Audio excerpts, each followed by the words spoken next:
வணக்கம் நண்பர்களே, நாம் இப்போ கடம்பூரில் இருந்து நம்ம மாக்காம்பாளையம் ஒரு ரோட்டில் தான் போயிட்டுருக்குறோம். பாருங்கள், ரெண்டு பக்கம் ரோடு எப்படி இருக்குதுன்னு. ஃபுல்லாக ஃபாரஸ்ட் ஏரியா தாங்க.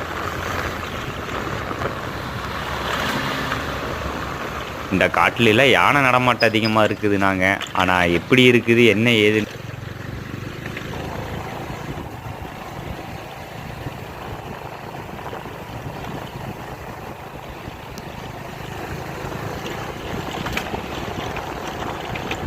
ஆனால் இந்த ரோட்லாம் வண்டியில் போகணுன்னா நான் போகிற வழியிலேயே இடுப்பெல்லாம் கலந்து விழுந்துட மாட்டா இருக்குது.